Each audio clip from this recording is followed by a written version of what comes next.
Ya,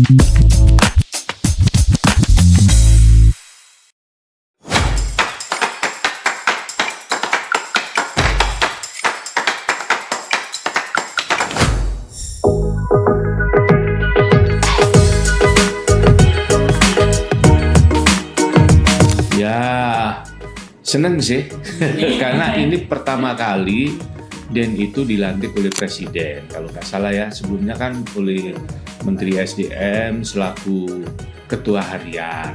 Nah, kali ini dilantik oleh Presiden.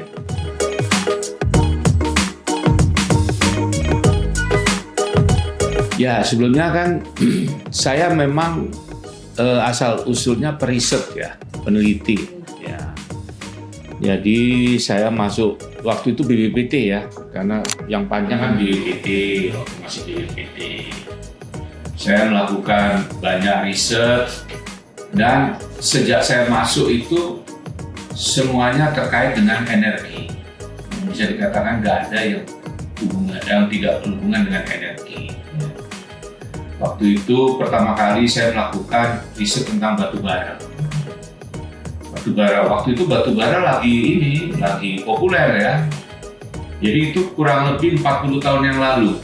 Jadi saya Januari ini pas saya mengabdi sebagai periset itu 40 tahun. Kemudian pindah ke DEN ya sebagai orang yang membuat perencanaan energi. Nah, terkait research ya, jadi awalnya dulu saya ingat waktu itu isu tentang minyak mau habis itu sudah merebak ya, dan itu sering dibahas di Bakore. Jadi dulu itu namanya bukan DEN, namanya Bakore. Waktu zaman Presiden Soeharto ya, Badan Koordinasi Energi Nasional. Nah, dapurnya yang membuat itu dulu namanya PTE, Panitia Teknis Energi. Ketuanya Pak Purnomo Yuskiantoro. Sampai kemudian beliau menjadi menteri ya. Waktu itu beliau belum menteri. Nah, waktu itu Dirjen ketua itunya, ketua itu tetap presiden sama dengan sekarang. Nah, saya dari situ banyak mendapat pemahaman tentang energi secara keseluruhan ya. Kalau peneliti itu kan hanya top satu kecil, bahwa batu bara ini yang diharapkan bisa menggantikan peranan minyak bumi. Nah, karena itu kemudian penelitian saya fokuskan ke batu bara. Jadi pertama kali saya waktu itu fokusnya bagaimana memanfaatkan batu bara ya untuk menggantikan minyak bumi. Waktu itu namanya penelitian tentang pencairan batu bara atau coal liquefaction. Jadi batu bara dirubah menjadi minyak. Dan itu berlanjut sampai saya melanjutkan studi. Nah, waktu itu saya S1, kebetulan bidang saya memang inline dengan penelitian saya ya. Saya teknik kimia bidang saya. Jadi biasa ilmu proses ya, proses bahan baku menjadi produk yang lebih bermanfaat, lebih diinginkan. Setelah saya melanjutkan S2 di Inggris ya, bidang teknologi proses ya, saya melanjutkan penelitian dan kemudian saya melanjutkan S3 saya khusus dengan topik pencairan batu bara. Jadi batu bara diubah jadi minyak. Nah, setelah setelah saya pulang berjalan 2001 saya pulang dari Jepang, penelitian mulai berubah nih ya. Masalah global warming, climate change itu mulai dipermasalahkan ya. Masalah sustainability ya. Jadi istilahnya keberlanjutan. Nah, akhirnya batu bara mulai ditinggalkan. Nah, saya banting setir menjadi peneliti di bidang biofuel. Ya, mungkin bagi orang awam, apa nih bedanya batu bara dengan biofuel ya, dengan biomass. Sebenarnya sama saja kalau secara kimia, sama saja, sama-sama hidrokarbon. Sebenarnya kalau orang pernah belajar kimia itu sama-sama punya atom C dan H. Gitu. Jadi sebenarnya nggak ada masalah kalau secara proses. Cuman secara lingkungan kan berbeda. Jadi saya dari situ saya mulai melakukan research terkait biofuel. Nah, seiring dengan perjalanan saya sebagai peneliti, saya mulai diangkat menjadi birokrat nih istilahnya, birokrat di bidang research. Ya. Nah, waktu itu pertama kali tahun 2004 kalau nggak salah, saya diangkat jadi Direktur Teknologi Pengembangan Sumber Daya Energi. Jadi itu pertama kali saya memimpin para periset yang fokus ke arah sumber daya energi. Ya, sumber daya energi bisa batu bara, bisa macam-macam, bisa panas bumi. Jadi tidak hanya satu. Ya. Dimana saya mengorganisir mana kira-kira fokus yang perlu diteliti besar-besaran ya, dengan dana yang lebih besar, mana yang tidak. Nah, sejalan dengan itu kemudian lanjut nih, saya dinaikkan lagi posisi saya sebagai Deputi Teknologi Energi Material dan Informatika, jadi lebih luas lagi cakupannya. Nah, di situ bukan hanya energi, tapi saya juga memimpin kelompok-kelompok riset di bidang material, misalkan polimer, gimana membuat baja yang tahan karat dan lain-lain seperti itu. Nah, di luar itu juga ada ICT, IT masuk juga di situ. Nah, lumayan itu pengalaman baru bagi saya, tapi ya dengan pengalaman saya sebelumnya, alhamdulillah saya bisa menghandle ya, dan saya harus belajar. Ya, harus banyak belajar terus nih. Jadi selama 40 tahun itu belajar terus. Ya. Bedanya dulu kan nggak ada APK ya, nggak ada anggota pemangku kepentingan. Jadi semua itu birokrat. Nah, mungkin kalau mau dibilang beda, panitia teknis energi itu mirip sama APK. Mereka yang sibuk nyusun bahan ya, terus dirapatkan dengan para menteri. Waktu itu saya ingat ya, ketuanya Pak Purnomo itu, Pak Purnomo Yusbiantoro. Ya, beliau memang sejak awal, karena itu begitu dia jadi menteri juga pelotok tuh jadi kepala tentang energi ya Pak. Baik. Nah, tadi Bapak bilang Bapak suka peneliti biofuel. Berarti bareng juga dengan Pak Fadil dong, Pak? Kemarin podcast bareng Pak Fadil peneliti biofuel juga. Mungkin penekanannya beda ya. Gitu. Kalau Pak Fadil kan ekonom, kalau saya kan engineer.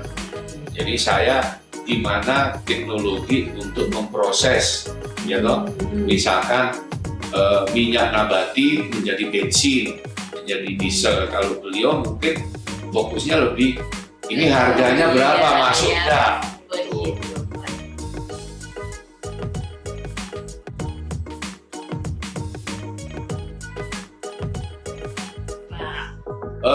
Olahraga biasanya saya malam sebelum tidur ya. Saya yang pasti itu stretching. Karena banyak duduk kan, pinggang itu suka sakit. Jadi ya saya baca-baca sebelumnya, lihat-lihat YouTube gimana stretching pinggang supaya nggak sakit, stretching leher, karena itu kan penyakitnya orang kantoran ya. Tuh, terus juga paling nggak ini squat ya, supaya kaki saya nggak ini makin menua kan, kaki ini makin lemah nih ya, seperti ini. Nah, paling nggak seminggu 2 karena 3 kali. Kalau sempet saya ke GBK ya, lari kecil, jalan, saya nggak koyo lah. Biasanya target saya itu antara 6 sampai 9 kilo. Kalau enggak, saya ini treadmill. Kalau nggak sempat saya treadmill. Ya, dan juga ini baca-baca ya. Saya sekarang gampang ada AI kan, saya suka buka selain Google, saya buka ini AI yang lain itu ya, untuk mencari ya, misalkan tadi baru pembahasan bahwa di itu biofuel itu sekarang sudah bisa dibuat dari istilah e-fuel. Ya, e-fuel itu hidrogen digabung dengan karbon yang sudah di-capture, carbon capture. Jadi istilah carbon capture misalkan ada PLTU ya, CO2-nya ditangkap. Nah, itu CO2-nya dimanfaatkan, direaksikan dengan hidrogen menjadi bensin, menjadi solar. Nah, itu saya kalau ada hal yang baru saya lihat ya, nuklir, katanya ada teknologi fusi ya, kalau dulu kan cuma fisi. Ya, jadi gitu, saya sekarang kan banyak AI, terus kemudian juga berarti tetap ya Pak kesehariannya Mas? Iya, saya energi. Saya juga ini kan, ya, saya juga masih bimbing ini S3. Bapak dosen juga? Enggak, jadi saya dulu kan di BRIN ya, dan kemudian ada yang ngambil S3 ya terkait dengan ini SAF. SAF itu bioaftur. Jadi aftur yang dibuat dari minyak nabati. Nah, dia masih konsultasi sama saya buka email ya, jadi bahkan Sabtu Minggu pun saya masih saya jarang pergi. Paling kalau pergi ke mall atau kalau nggak masak. Gitu, Bapak hobi masak? Oh iya. Jadi masak itu menghilangkan stres. Cocok Pak. Ya. Ibu Desi juga hobinya bikin kue. Iya. Masakan apa Pak? Ini Western apa Indonesia? Saya berusaha masak yang saya suka dan sehat. Yang misalkan sop. Wow. Saya memang saya target harus makan banyak sayur. Jadi sayuran itu pasti itu ya. Dan saya berusaha mengurangi makan karbohidrat. Nasi itu jarang, kecuali kalau di sini. Kalau di sini makan siang pasti makan nasi. Iya, betul banget. Makanan rapat udah pasti nasi. Saya di rumah saya oat saya bikin bubur ya. Kemudian lauknya ya daging ya. Nah, kalau pagi biasanya saya nggak sarapan. Saya betul-betul makan karbohidrat itu cuma siang. Malam biasanya saya kalau nggak makan telur sama sayur pecel atau apa gitu. Ya, harus bisa ditiru nih sama Dennis. Zaman 6 nih Pak, generasi muda nih, pola hidup sehat dari APKD nih. Nah, udah makin lanjut ya, saya harus jaga juga.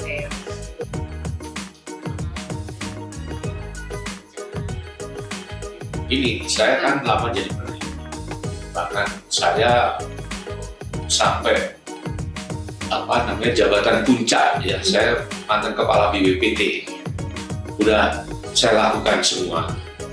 Tapi manajerial ataupun kepemimpinan saya baru mengorganisir para peneliti untuk mencari tahu ya, untuk memberikan masukan teknologi, dan itu saya lakukan waktu saya jadi kepala BPPT.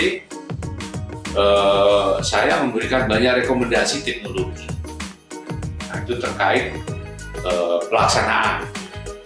Nah, kemudian saya berpikir karena apapun yang saya lakukan ya, itu kalau tidak dijalankan, karena menjalankan ini kan seperti ESDM, Kemenhub ya, kita kan hanya ngasih masukan ini loh, teknologi baru ini lakukan. Nah, kalau misalkan nggak dikerjakan, ya nggak ada hasilnya ya, manfaatnya kurang gitu loh. Makanya saya berpikir bahwa kayaknya saya harus masuk juga di kebijakan, ya, di perencanaan. Itu saya tertarik karena jujur ya, seperti biodiesel itu BPPT, biodiesel bioetanol itu sudah diteliti oleh BPPT itu sejak era Orde Baru tahun 1900-an. Itu yang namanya gasohol itu kita sudah bikin pilot plan di Lampung. Tapi sampai sekarang pun bioetanol itu kan masih belum begitu jalan kan, ya, masih 1% aja belum ya. Biodiesel alhamdulillah udah langsung lompat sekarang berapa 40% ya, ke depan mau 50%. Dulu nggak kepikir kita, ya dulu 10% aja susah sekali. Nah, karena itu saya berpikir dengan usia saya yang semakin meningkat, ya, dan saya merasa saya sudah punya cukup banyak pengalaman pengetahuan di bidang energi.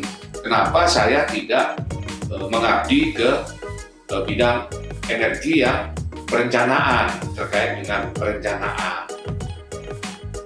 Dengan begitu, dengan pengetahuan saya bisa mengusulkan nih teknologi yang harus segera dilaksanakan. Nih, nuklir itu memang penting. Gitu. Kan Apalagi gitu. langsung berhubungan dengan Ketua DEN ya Pak, dengan Ya. Pak Prabowo nih, Ya. yang Presiden. Dan juga Apalagi didengar-dengar nih mau sidang paripurna ya Pak. saya dengar gitu, tapi ya itu biasanya tergantung Nah gitu. presiden lah ya, kapan dia Bapak punya waktu. Presiden ya. Ya, Oh. Temanya mau apa nih Pak biasanya? kalau nggak salah sekarang yang lagi mau diteken kan terkait NIPU itu terkait penggunaan tenaga nuklir PLTN. Nah, kita ini sudah sangat terlambat sekali, bukan yang terlambat, sangat terlambat. Indonesia nih ya Pak. Ya. Karena nuklir itu harus ada di Indonesia, bukan masalah apa-apa. Sumber daya kita itu ke depan itu tidak akan mencukupi kalau kita hanya mengandalkan sumber daya energi yang ada. Even itu energi terbarukan, ada keterbatasan juga. Nah, satu-satunya yang bisa membantu, tentu saja semuanya ya. Jadi seperti saya selalu bilang, bahwa menggantikan energi fosil itu tidak cukup hanya 1-2 jenis energi. Harus dikeroyok rame-rame. Jadi selain energi terbarukan, solar, angin, hidro, ya, itu juga nuklir. Karena terutama menggantikan batu bara ya untuk pembangkit listrik itu berat kalau hanya mengandalkan sumber energi terbarukan yang ada. Sementara nuklir itu satu potensi dan kita juga sebetulnya punya sumber daya. Tinggal gimana kita mengadopsi teknologi. Jadi sekali lagi teknologi itu penting, ya kan? Ya semua cara itu semua keinginan itu tidak bisa terrealisasi dengan sempurna kalau kita tidak menguasai teknologi. Ya kalau energi ya teknologi energi. Baik Pak. Nah tadi Bapak bilang kan sebenarnya tuh biofuel dengan bioaftur gitu. Sebenarnya sudah dari zaman Orde Baru kan udah diteliti sama BPPT ya Pak. Ya. Nah sebenarnya tantangannya kenapa sih Pak bisa cuma sedikit gitu naiknya di Indonesia tuh kenapa? Karena waktu itu orang tidak berpikir bahwa fosil itu jelek. Baru setelah belakangan ya global warming, climate change, orang berpikir ya. Dulu tantangannya cuma fosil akan habis. Itu sudah itu. Tapi bahkan bukan fosil. Waktu itu minyak dulu nih ya. Penyebabnya minyak akan habis. Tapi batu bara masih banyak. Ya udah kita beralih ke batu bara ya. Saya ingat dulu itu sempat debat itu. Waktu itu Dirjen Migas Pak Sapan. Lupa saya. Itu bilang minyak habis ya kita impor gitu. Tapi beberapa orang termasuk Pak Purnomo enggak, kita harus berpikir ada penggantinya. Kita punya batu bara banyak kan gitu. Orang lain ke batu bara. Nah karena itu waktu itu orang belum berpikir energi terbarukan. Waktu itu jargonnya batu bara kita itu masih 150 tahun lagi akan habis. Tapi sekarang sih enggak juga. Mungkin 30-40 tahun juga akan habis gitu loh ya. Nah jadi tantangan, kenapa kemudian orang sadar ya kembali ke energi terbarukan? Karena satu masalah emisi ya, karbon, yang kedua masalah keterbaruan ya, sustainability, masalah keberlanjutan, bahwa energi fosil itu akan habis. Jadi kita mesti berpikir situ. Nah, dulu belum ada pemahaman. Nah alhamdulillah sekarang sudah ada, karena orang mulai masuk ke situ.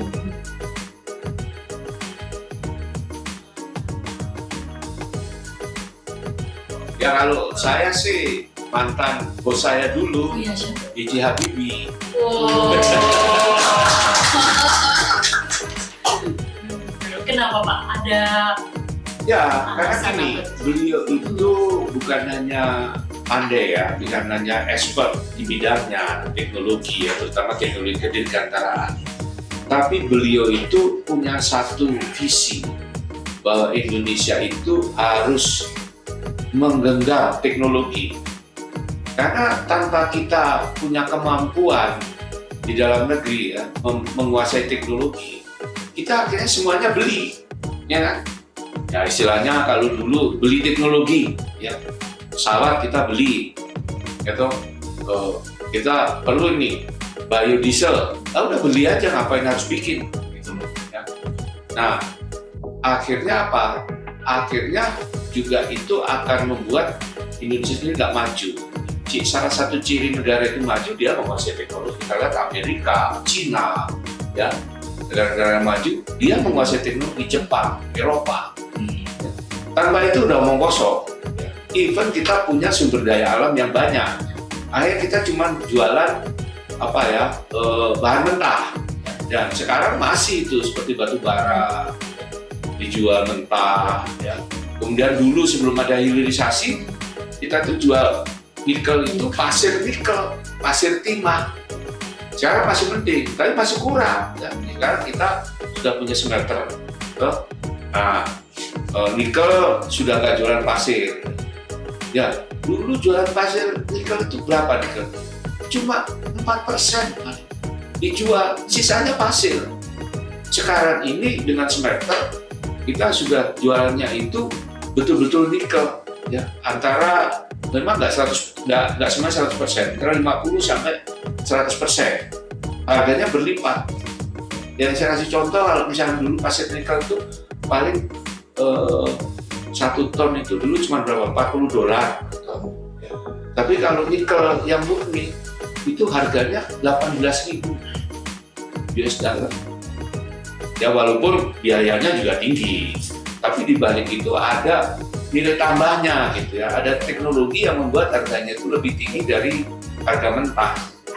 Nah itu saya bilang kenapa saya itu terinspirasi dengan Pak Habibie. Jadi Pak Habibie itu bukan hanya pandai, tapi dia punya cita-cita, ya, punya visi untuk Indonesia itu menguasai teknologi.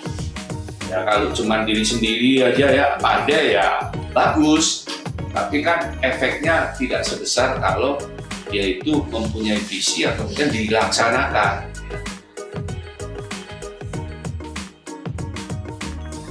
Ya, jadi energi itu sebetulnya tidak terlalu murah.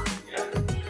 Jadi karena itu kita harus hemat energi. Jadi kalau kita berbicara efisiensi energi, berbicara tentang konservasi energi, konservasi energi itu ada 2. Satu, hemat energi, ya contohnya lampu kita matikan, ya kalau memang nggak diperlukan.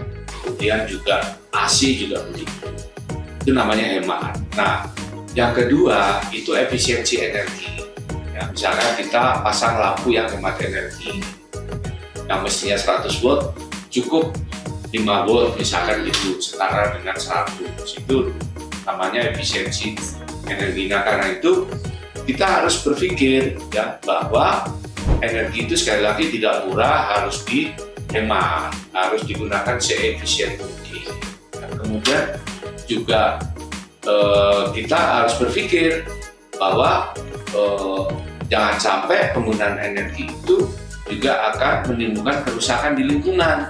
Karena itu penggunaan energi itu harus selaras dengan lingkungan. Baik, tepuk tangan dulu kita. Sekali lagi terima kasih banyak ya Pak atas kesibukan Bapak bisa menyempatkan hadir di podcast pada hari ini. Sekali lagi terima kasih Pak Unggul. Terima kasih kembali. Semakin sukses ya Pak.